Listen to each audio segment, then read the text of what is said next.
13 de maio é dia da abolição da escravatura no Brasil.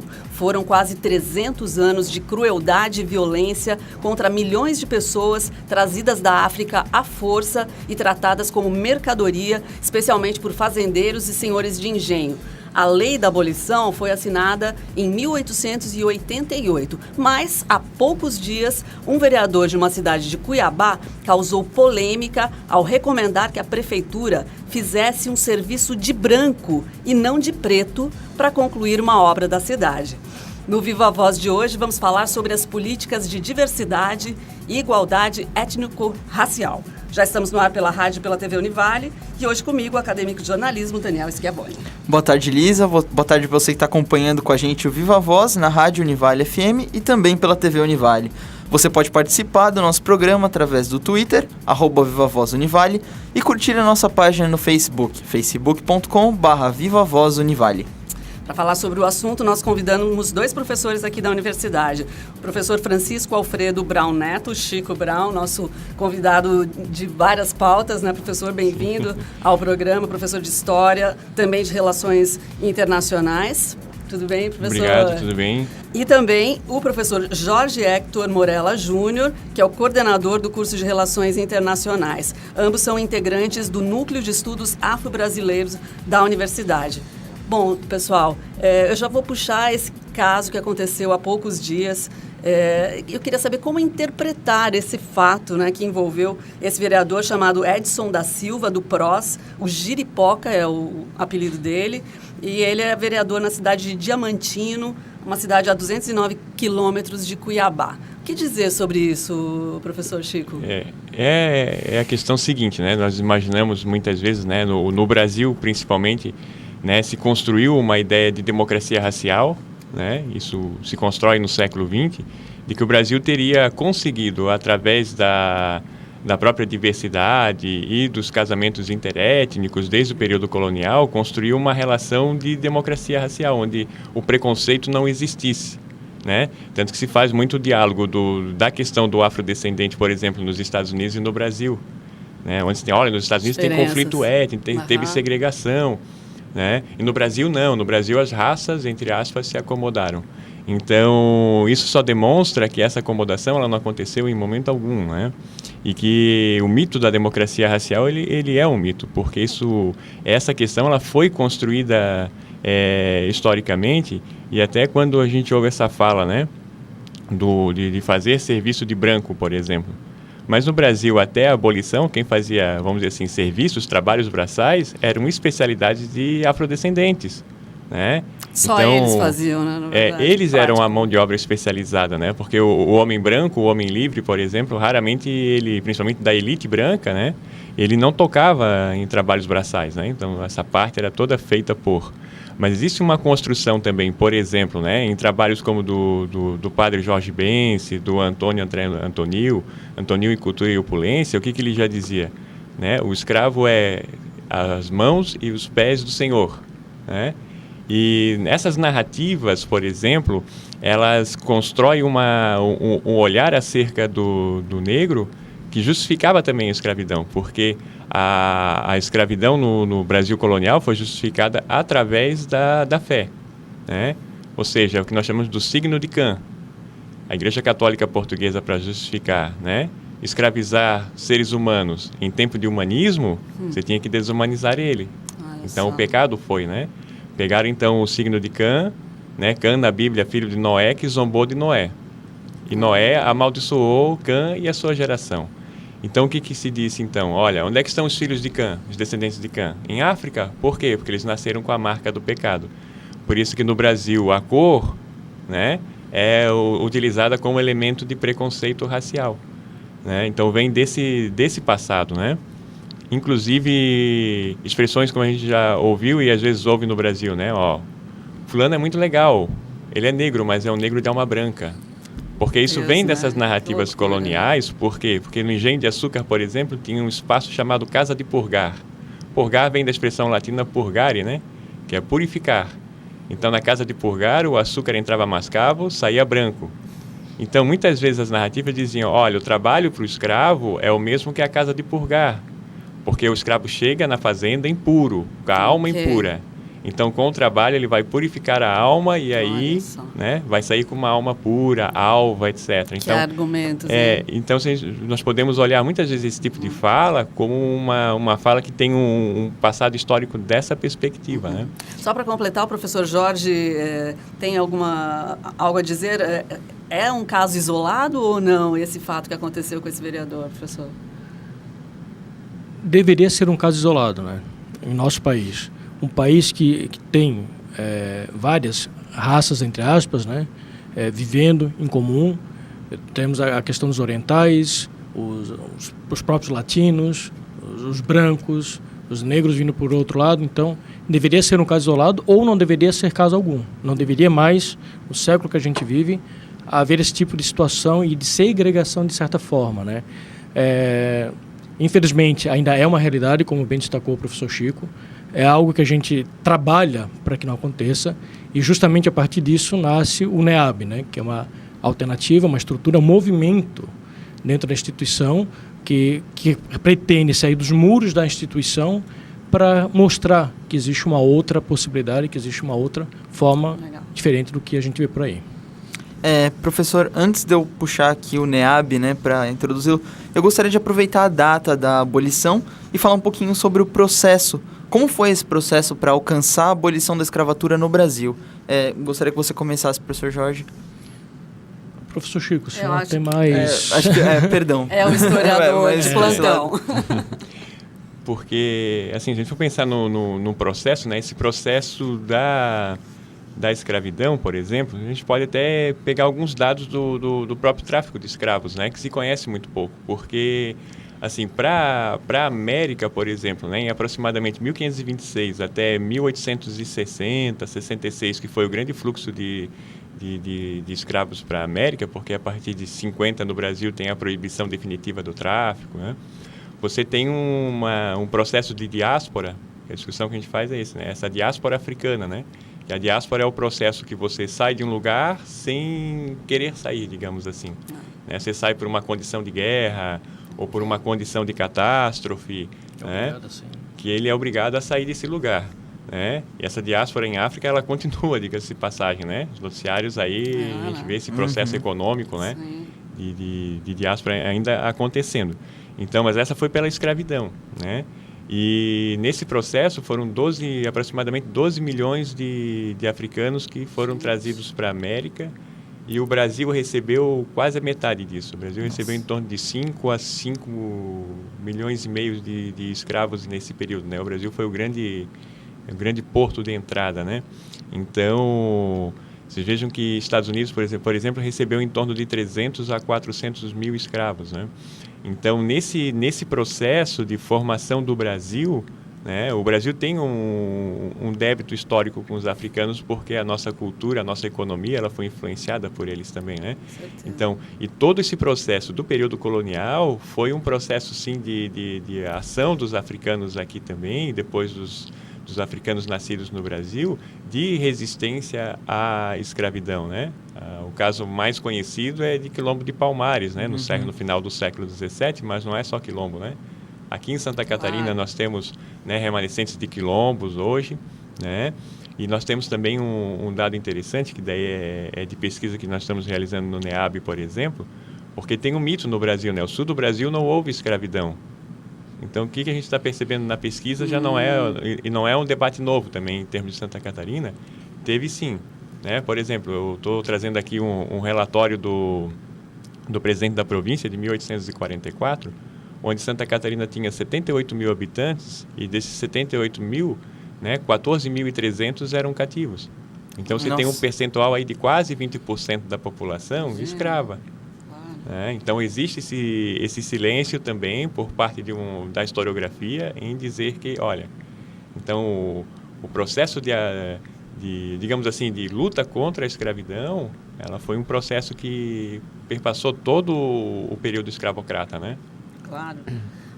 Bom, acho que a gente já podia puxar, assim, o trabalho do NEAB, o Núcleo de Estudos Afro-Brasileiro aqui da Univale. O que é esse núcleo, professor Jorge? Bom, o professor Chico está trabalhando no curso de Relações Internacionais há 4 semestres, né, professor, aproximadamente. E um belo dia, o professor Chico veio com a ideia: Jorge, vamos criar um NEAB? Bom, vamos começar como? De que maneira colocar em prática? Montamos um projeto, passamos para o nosso professor responsável pela parte de extensão do centro, que, para nossa alegria, aprovou e colocamos em prática o NEAB, que é um núcleo de estudo afro-brasileiro. Existem poucos NEABs no Brasil, né? São pouquíssimos. Nesse sentido, a Univale sai mais uma vez à frente. O NEAB está junto ao curso de Relações Internacionais. Só lembrando que é o curso mais antigo de Santa Catarina, tem uma tradição, digamos assim, em inovar, e novamente ele traz esse núcleo. Então nós temos um professor responsável, que é o professor Chico, né, o Chico Brown, como a maioria dos alunos conhecem, que está à frente desse projeto, onde ele tem alunos junto dele, estudando, pesquisando, trazendo à tona informações como essa que o professor Chico passou agora. Então, imaginar que quase 20% da população naquele período era cativa, assusta. E é um dado real e que poucas pessoas sabem, que a gente só consegue trazer realmente com estudos nesse sentido. Muitas vezes, o professor Chico vai junto aos mais diversos setores, órgãos, pega documento daquela época, analisa. Muitos já estão disponibilizados junto à internet, né, professor Chico? Quando a pessoa tem acesso, verifica. E tem algumas situações ali dentro que às vezes a gente para conversar que são terríveis, né? Como venda de pessoas como se fosse objeto. Eu lembro daquela que a gente estava vendo da moça, né? Venda de carroça, venda de roda, tal, e uma manchetezinha pequenininha. Vende-se escrava, dócil, para amamentar. Nossa. Informações assim, para pensar, meu Deus, loucura, mas... Né? Parece animal doméstico, né? Uma coisa assim. Isso aconteceu realmente ou a gente está trabalhando com ficção aqui? E nem há tanto tempo assim. E nem há tanto tempo assim. E isso é outra que a gente viu também na entrada de um porto, né, professor Chico? Fulano de tal chega no porto tal trazendo bagagem, tantas malas, não sei o que, tantos escravos. Então, objeto mesmo, né? Entre as coisas eram aquelas pessoas. Então, num primeiro momento, o NEAB reúne os alunos de Relações Internacionais, mas participam também alunos do curso de História e do curso de Direito. Está aberto para os alunos que queiram efetivamente participar. Então, é feita essa pesquisa, realmente, uma pesquisa muito detalhada, feita com... Eu sempre brinco, é uma pesquisa solitária ao mesmo tempo, né? E depois a gente parte para outras frentes, né? Ver como surgiram os quilombos, verificar a situação atual, cada vez caminhando para analisar a situação atual. E o núcleo tem a participação dos cursos ali de Direito, Relações Internacionais e História que você comentou.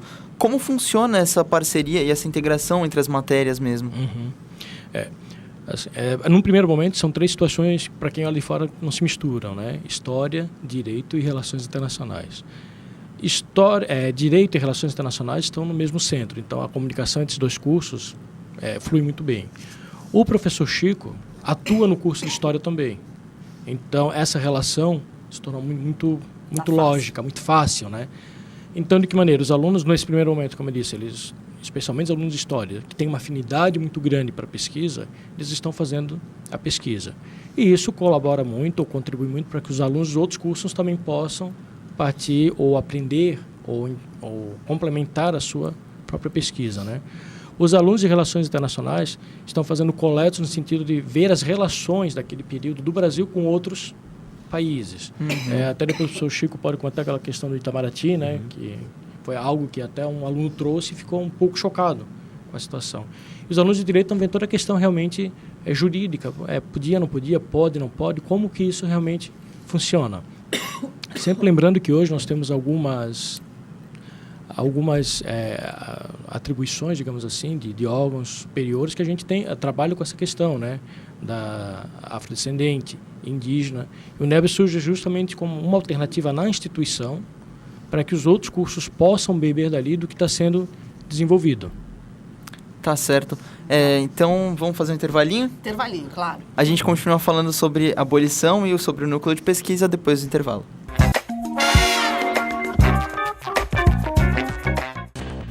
Estamos de volta hoje conversando sobre a abolição da escravatura e também sobre o Núcleo de Estudos Afro-Brasileiro aqui da Univale. Nossos convidados são os professores Francisco Brown Neto, Chico Brown, e também Jorge Hector Morella Júnior. Professor, a gente estava comentando aqui no intervalo, eu te questionei sobre essa integração dos cursos. Eu gostaria que você falasse um pouquinho sobre a questão até da diplomacia. Nós estamos desenvolvendo uma pesquisa agora, né, na área de relações internacionais, que é exatamente o quê? Nós localizamos, né, um acervo online com os relatórios do Ministério das Relações Exteriores, né? Então, nós estamos conseguindo perceber dois aspectos, por exemplo, nesses relatórios. Esses relatórios começam a partir de 1830, que é com a implantação no Império do Ministério, né? Então, nós estamos observando o quê, né? Primeiro, a própria formação da diplomacia brasileira, né? E nós estamos analisando também as relações, por exemplo, Brasil, Inglaterra e Estados Unidos no que diz respeito ao tráfico de escravos.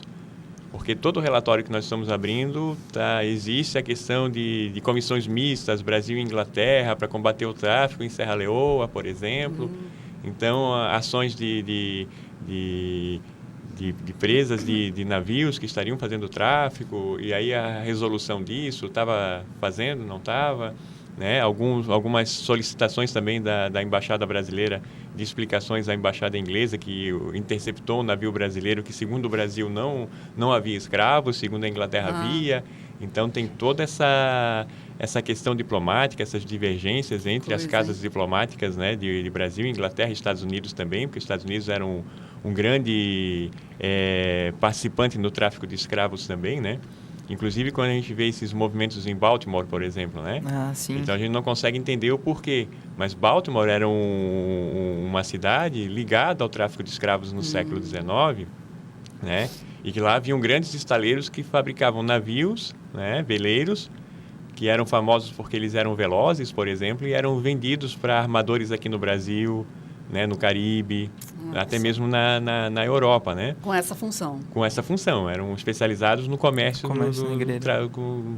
negreiro.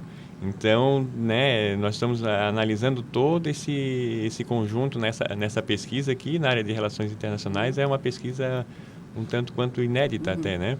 E estamos também trabalhando, no caso, no direito. O objetivo também é buscar a questão dos direitos humanos daí, né? Claro. Que, por exemplo, né, como a Anistia Internacional esse ano publicou, né, 70% dos jovens vítimas de violência no Brasil são afrodescendentes, né, são jovens afrodescendentes. Que também é uma perspectiva de análise que nós queremos trabalhar com essa história do tempo presente também, né? Não só no tempo da escravidão, mas no pós-abolição também. Muito interessante. Pegando carona nessa sua abordagem, quais são os materiais principais de análise que vocês estão já utilizando? Que nós estamos utilizando, até que o professor Jorge citou, são jornais, né? Nós estamos fazendo uma primeira investigação em jornais que estão disponíveis online, né? Então, a Biblioteca Pública de Santa Catarina colocou parte da hemeroteca dela disponível. Então, nós estamos fazendo essa análise, né? Estamos pegando jornais de Desterro. Ali nós estamos encontrando, inclusive jornais de Itajaí também, mas em Desterro nós estamos encontrando muito anúncios, né? Então, desde aluguel, venda de ama de leite, né? Olha só. Porque isso também nós estamos organizando. Venda de ama de leite. Olha isso. Né? Porque as mulheres as mulheres brancas não amamentavam os filhos, então eram as mulheres escravas que faziam esse trabalho. Mas não só para isso, né? Então, precisa-se de uma doméstica que saiba cozinhar, costurar, lavar, às vezes até colocando assim, sofrivelmente. Olha, mas, usando esse termo. Até esse termo, né? E aí é uma outra pesquisa que nós queremos fazer na área de gênero também, que é a própria desqualificação do trabalho da empregada doméstica, né? Que há pouco tempo veio a ser regulamentada. Por quê? Porque é uma profissão desvalorizada porque veio do trabalho escravo. Perfeito. Né? Então, nós estamos também trabalhando nessa Tanto que até hoje ainda não existe uma lei que obrigue o recolhimento de fundo de garantia. Exato. Né? Olha isso. E aí remonta uma discussão sobre a ideia de patriarcalismo no Brasil, de patrimonialismo, né? Onde muitas famílias se incomodam hoje. Onde já se viu, eu tenho que pagar 13º para minha empregada. Ela já mora na minha casa. Já mora na minha casa, já usa. Ou seja, ela está disponível 24 horas, isso ninguém vê. Mas aí nós temos que ter o entendimento que é uma profissão. Mas se tem esse tipo de fala, é porque se vem, né, de um passado escravocrata que desqualifica essa profissão, né? Professor, falando dessa herança, como que o Brasil se adaptou à abolição da escravatura? Porque assim, a abolição nós temos um elemento que é um elemento de discussão no século XIX.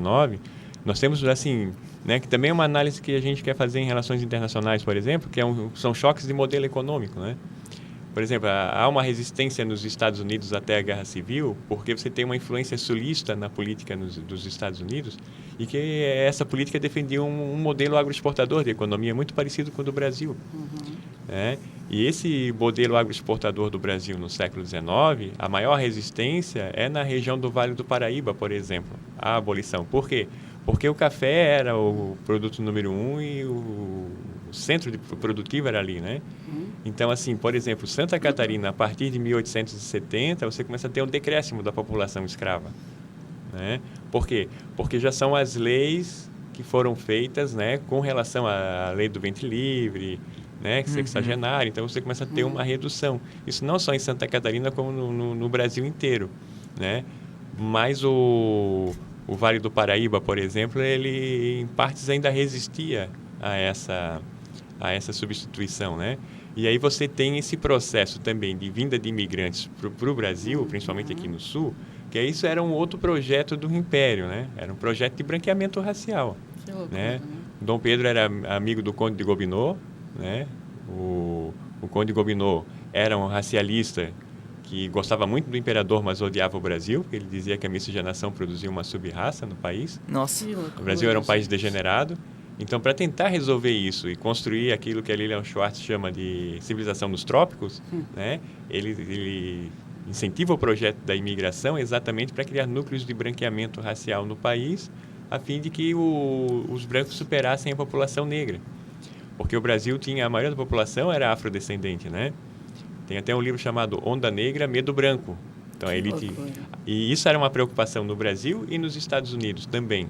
Porque qual era o medo? O medo que os afrodescendentes se voltassem contra, fizessem uma rebelião e tomassem o poder, como o caso do Haiti, por exemplo. Olha então só. Havia esse medo de o Brasil ou os Estados Unidos se tornar, entre aspas, um novo Haiti, por exemplo. Havia esse medo da elite, né? Que loucura. Perguntar para o professor Jorge, professor, no cenário das relações internacionais, qual é a perspectiva do cidadão afrodescendente, né? Como ele circula nesse cenário mundial? É interessante que o professor Chico comentou aquele período escravocrata. E a gente percebeu também nas pesquisas navios que vinham de outras regiões, de outros estados, de outros países aqui da América do Sul, que em um primeiro momento não teve escravidão, né, professor? E a gente percebe que esses navios vinham, muitas vezes carregados, entre aspas, né, ou não. Então a gente percebe que a nossa pesquisa começa a descobrir algumas situações também interessantes, que a gente não imaginava no primeiro momento que pudesse acontecer.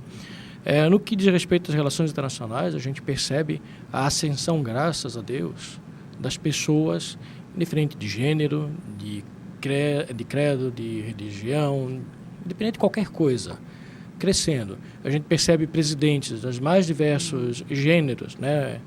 Ou melhor, das mais diversas origens e gêneros, especialmente na América Latina. A gente percebe, por exemplo, muito mais o crescimento de mulheres à presidência do que homens. A própria Bachelet do Chile está voltando, a presidenta do Brasil, a presidenta da Argentina. Então a gente percebe as mulheres, presidentes também de origem africana, o próprio Obama, né, que está no poder, está já há um bom tempo. E a gente percebe realmente a entrada de mulheres e homens, especialmente mulheres afrodescendentes, em outros setores da vida política e pública internacional. Então a gente percebe que nesse sentido há realmente uma entrada muito grande. Contrapartida, nas situações mais caseiras, entre aspas, isso muitas vezes não acontece. Então, por que no âmbito maior ocorre e no menor não ocorre? Aí entra novamente o NEAB para fazer esse estudo, né? Muito bom. Tá certo. E assim, puxando aqui para Santa Catarina, professor, como que a gente pode enxergar a cultura afro aqui? Olha, professor Chico, a gente sempre brinca, a cultura afro tem todos os locais, né? Muitas igrejas, por exemplo, foram construídas pelos escravos. A gente consegue detectar, com um olhar um pouco mais crítico, lembranças, entre aspas, ou detalhes junto às próprias igrejas, né? Depois o professor Chico até pode comentar isso com mais propriedade. O próprio carnaval seria uma grande herança. As comidas, que a gente tem muitas comidas também são de origem afrodescendente, adaptadas aqui para a nossa região. Então, sem sombra de dúvida, é inegável que a herança é muito grande. E é uma herança fabulosa que tem que ser respeitada e mantida, né? E não esquecida ou deixada. Muito pelo contrário. A beleza de um povo está justamente nas suas diferenças e no respeito àquelas diferenças, né? Muito bem. Pessoal, a gente tem 1 minuto. Já quero agradecer aí aos professores Chico Brown, ao professor Jorge Hector Morella Júnior, que estiveram aqui falando com a gente sobre a questão dos afrodescendentes, mas vou deixar para o professor Chico suas últimas palavras e também convidar para o núcleo, né, de que forma as pessoas podem acompanhar esse trabalho. Né? Bom, quero agradecer o convite, né, a oportunidade de estar aqui conversando com vocês, né, com os espectadores também, e dizer o seguinte, né, o NEAB ele funciona todas as terças-feiras e sextas-feiras, né, do horário de 1h30 às 5h30 da tarde, né, no bloco D1, que é o bloco aqui que a gente chama geralmente de bloco direito, né, mas Relações Internacionais funciona nesse bloco, na sala 107, né.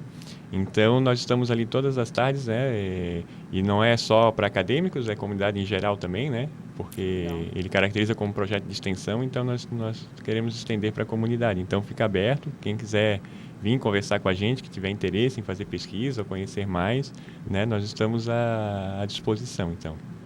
Gente, obrigada então. Vamos fechar, Dani? Vamos sim, o Viva Voz fica por aqui. Até o próximo programa. Tchau.